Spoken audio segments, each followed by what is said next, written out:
깨달음에 헤아릴 수 없는 공덕, 마지막으로 세 번째 시간 갖겠습니다. 우리가 이제 이 소위 깨달음이라고 하는 것, 그것을 본인이 경험을 하게 되면 이건 단 한 번의 체험으로 영원히 드러나게 되는 건데, 우리가 이제 이거를 공덕, 헤아릴 수 없는 공덕 이렇게 얘기할 때 간단하게 경전의 얘기를 들어보면 금강경 같은 데서도 보면은 비유하기를 이 공덕이 삼천대천세계를 이 우주를 얘기하는 겁니다. 우주를 7보, 7가지 보물로 가득 장식을 해서 보시를 한다고 할 때 그 공덕이 역시 무수히 많겠죠. 그러면 이제 이 깨달음의 공덕은 뭐냐? 그거보다 비교할 수 없을 만큼 많다. 이렇게 얘기를 합니다. 금강경에서. 이제 이 한마디 말로만 가지고도 이 깨달음의 공덕이 비교할 수 없을 만큼 견줄 바가 없는 공덕이 있다. 이렇게 우리가 얘기할 수 있습니다. 그러니까 금강경을 독성을 해보신 분들은 아실 텐데 이 금강경에 그런 얘기가 나오죠. 이 사국이라고 그래가지고 마음을 깨달았을 때 드러나는 실상을 표현하는 말 중에 여러 가지가 있습니다. 그 중에 하나가 이 깨달음의 공덕을 표현하는 건데 삼천대천세계를 7보로 장식해서 보시하는 공덕보다 비교할 수 없을 만큼 이 깨달음의 공덕이 크다. 그렇게 말씀을 해놓고 있는데 그거 하나만 가지고도 이 깨달음의 공덕이 얼마만큼 큰지를 우리가 깨닫지 못했다 하더라도 비록 알 수가 있습니다. 그거 외에도 이제 우리가 워낙 많이 이 공덕에 대해서 얘기를 하고 있습니다. 경전에서 뭐 생사해탈이니 생사가 곧 열반이니 정멸의 유락이니 번뇌즉 보리니 뭐 극락이니 지복이니 열반적정이니 뭐 상락아정이니 이고등락이니 뭐 이런 얘기일 뿐만 아니고 반야신경에도 이 공덕에 대해서 얘기를 하고 있습니다. 마음에 장애가 없다라든지 두려움이 없다라든지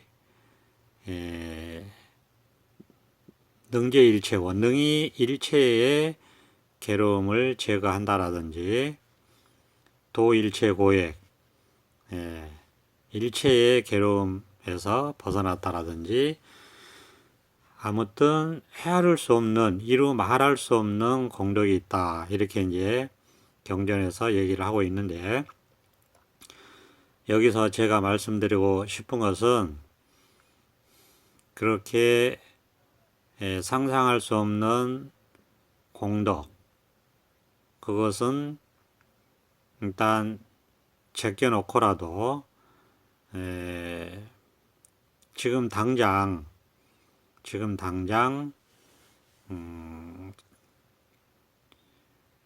현실이 이 자리를 체험하고 나면 지금 당장 본인의 현실, 자신의 현실이 180도 바뀐다는 사실이죠.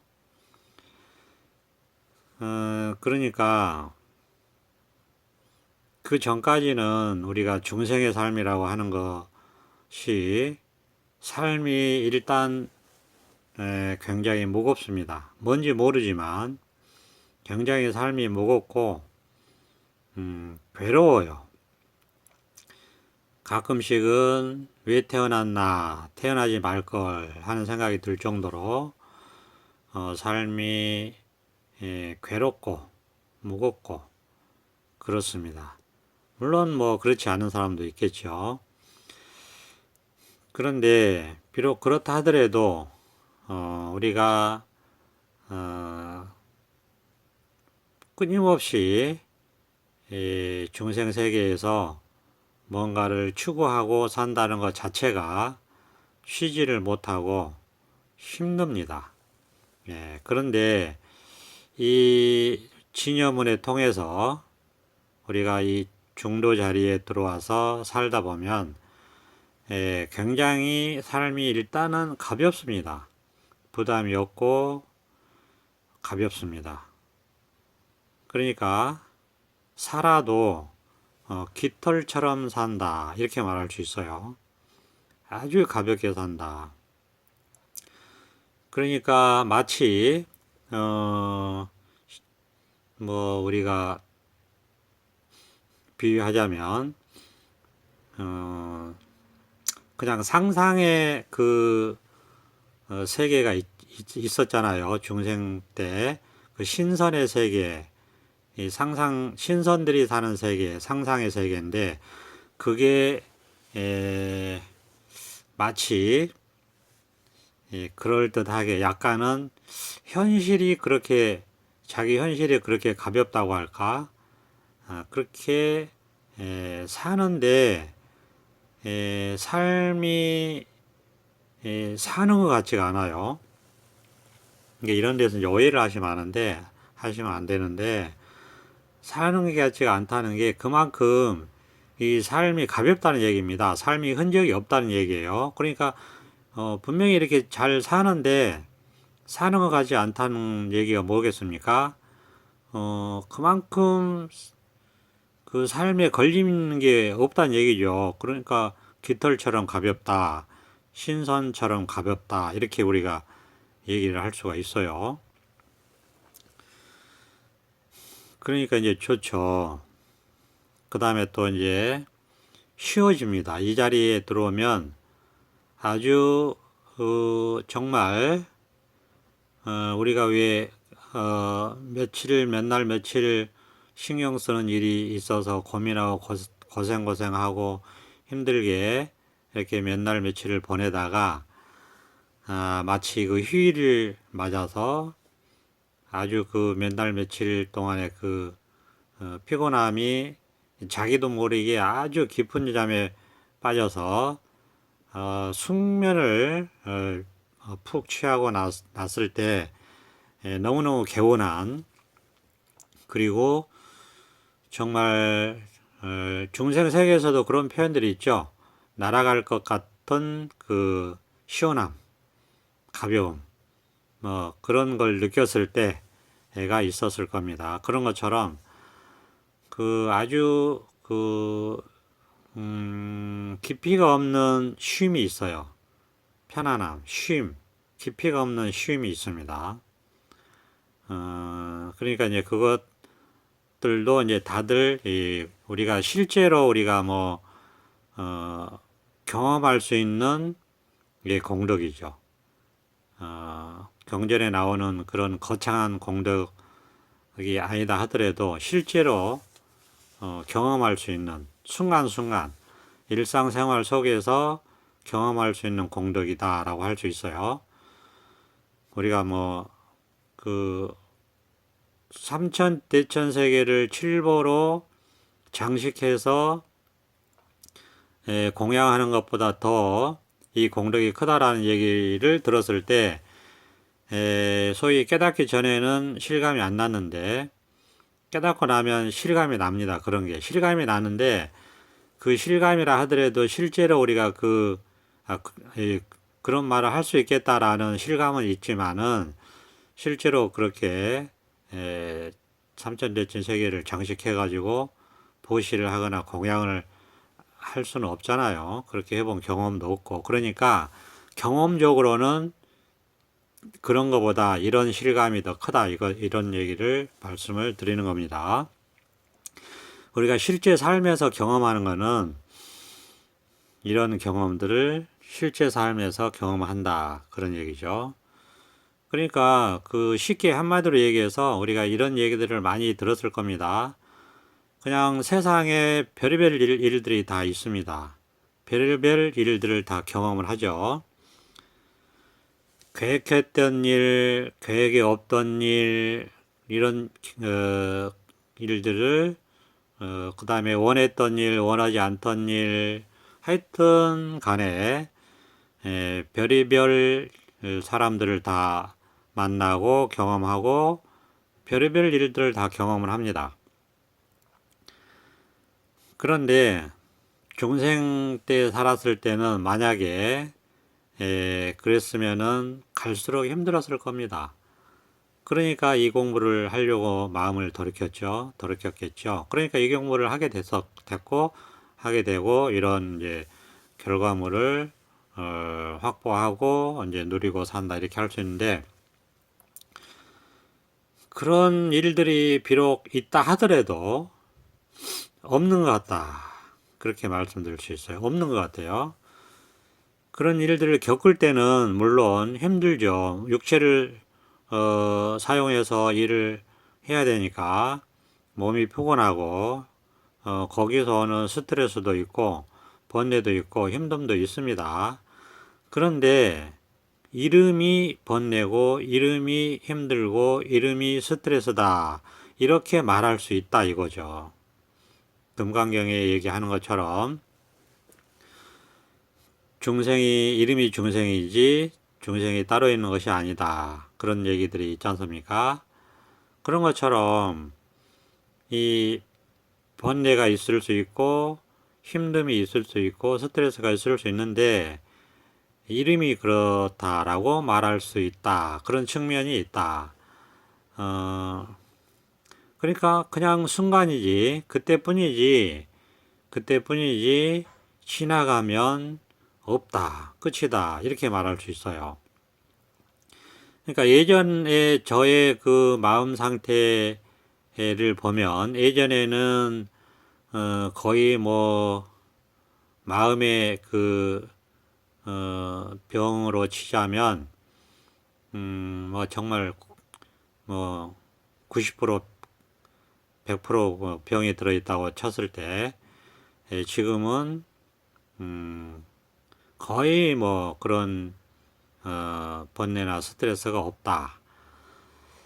이렇게 볼 수 있으니까 정말 본인 입장에서는 자기 스스로 입장에서는 참 이보다 더 좋을 수는 없다. 그런 생각이 문득문득 순간순간 드니까 이 현실의 경험 속에서 정말 이것은 깨달음은 정말 얘기할 수밖에 없겠구나 이렇게 된다 이겁니다. 우리가 맛집을 한 번을 갔다 와도 누가 뭐 그 얘기하지도 않고 시키지도 않는데 좋은 게 있으면 주변에 소개를 하는 게 인지상정이듯이 이 깨달음만 한 것이 없다 이렇게 말할 수 있습니다. 그러니까 이제 이거를 자꾸 얘기를 하는데 자 그러면 이제 이런 측면들이 있는데 이제 여기서 또 이제 참 조심스러운 얘기인데 이제 이런 것들은 이 깨달음에서 드러난 하나의 부수적인 효과죠. 그러니까 깨달음의 공덕이죠. 깨달음의 공덕. 깨달음 자체는 아닌데 그렇다고 뭐 둘이 아니기 때문에 깨달음 자체라고도 할 수 있죠. 그런데 이제 우리가 이거는 안목이 없으면은 딱 오해를 해버리니까 참 말하기 그런데 뭐냐 하면 이 깨달음에서 얘기하는 즐거움이라든지 정말 이보다 좋을 수는 없다 뭐 이런 얘기들을 우리가 한단 말이에요. 헤아릴 수 없는 공덕이 있다 이런 얘기들을 할 때 이게 분별심으로 이거를 이해하면 안 된다는 얘기입니다. 그러면 안 맞습니다. 분별심으로 이해하면 안 맞는다는 것도 참 이해하기 어려운 말인데, 그러니까, 그래도 뭐 어쨌든 뭐, 그럴듯하게 방편으로 이 얘기를 해야지 또 중생의 병을 치료할 수 있기 때문에 방편으로 얘기하면, 일단, 그냥 이 자리에, 이 자리에 두드릴 때, 이게 온천지가 마음인데, 이게 이 소리가 우주 끝까지 가는 소리입니다. 우주 끝까지 들리는 소리인데, 여기서 일단 딱 깨달아 들어와 버리면은 큰 문제는 아닌데, 그리고 이제 점차 이 자리에서 살아가면서 이 자리에 이 세계의 실상에 밝아지면은 이제 큰 문제가 아닌데, 이 막상 깨닫고자 하는 사람들한테 이제 이게 좋다, 깨달음이 이렇게 좋다라는 거를 얘기를 하면서 이 자리로 이제 이끌어 드리기 위해서 그래야지 중생의 분별심이 치료가 되니까 이게 중생의 분별심을 치료하는 약이거든요. 그래서 이 방편을 쓰는데 이게 너무너무 좋다고 얘기를 하니까 이걸 분별심으로 좋다고 이해를 해버리면 안 된다 이겁니다. 분별심으로 이걸 좋다고 이해를 해버리면 어떻게 됩니까? 싫은 것이 있고 좋은 게 있으니까 싫은 건 버리고 이 좋은 거를 얻어야 되겠다고 하고 벌써 분별에 떨어져 버리죠. 벌써 취사 선택에 들어가 버렸지 않습니까? 그러니까 안 된다는 거예요. 그러니까 이런 말을 하는 이유는 이런 말을 듣고 이런 말은 버리고 이런 말은 버려야 됩니다. 자기 자신을 보라 이겁니다. 깨달아 들어오라는 얘기예요. 깨달아 들어오라고 이런 말을 하는 겁니다. 솔직히 그래서 이런 말은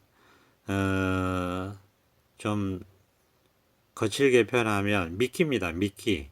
낚싯바늘에 있는 미끼예요. 이런 말을 듣고 이제 이런 말은 버리고 자기 마음을 보셔야 된다. 이걸 분별심으로 나쁜 게 있고 좋은 게 있는데 그 중에서도 좋은 거다. 이렇게 분별심으로 이해를 해버리면은 바로 분별심에 떨어집니다. 분별심으로 좋다라고 하는 거 개념에서 좋다라는 게 아닙니다. 그런 게 아니고 좋고 싫고를 벗어난 좋고 싫고를 벗어난 그런 게 있어요. 좋고 싫고를 벗어난 중도 실상이 있단 말이에요. 우리가 즉 생사 즉 열반, 번뇌 즉 벌이, 색 즉 시공, 공 즉 시색 이렇게 얘기하는 그런 게 있다고요.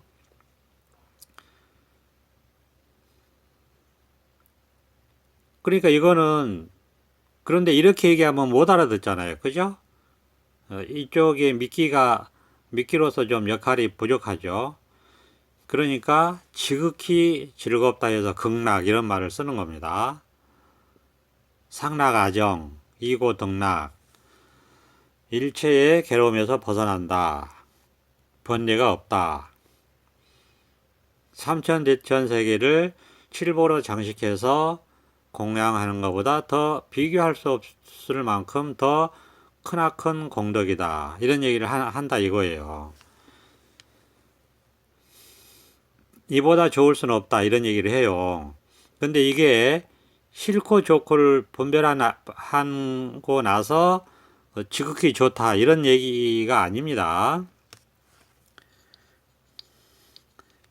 그럼 우리가 예를 들어서 싫고 좋고를 떠난 것 이렇게 얘기하면 뭔 말인지 모르겠죠. 얼마만큼 좋은지 모르겠죠. 그러니까 공부에 발심이 잘 안 될 수 있다. 그래서 일단 극락이다. 지극한 즐거움이다. 이렇게 말을 하는 거예요. 근데 그 지극한 즐거움이라는 거는 싫고 좋고를 떠난 거예요. 싫고 좋고를 떠난, 분별을 떠난 거예요. 생각을 벗어난 거예요. 생각을 벗어난 걸 그렇게 표현한 거예요. 근데 제가 만약에 생각을 벗어난 것입니다. 이렇게 얘기하면 그 즐거움이라는 말이, 극락이라는 말이 없으니까 밋밋하잖아요. 그죠? 뭔지 모르니까.